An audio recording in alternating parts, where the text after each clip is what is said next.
It's been fun the last few decades to see this area really, build up.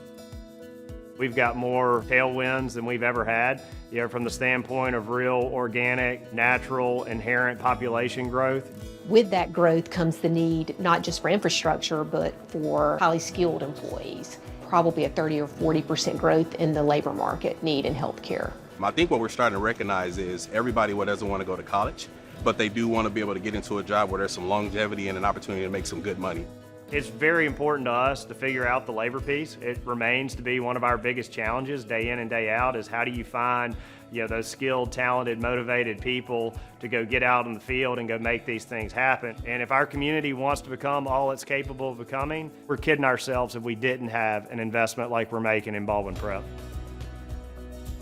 So this not only gives us an opportunity to address the current needs, but it provides an avenue to recruit new businesses to show that we've got the ability to grow the workforce for them as we bring them to the county as well.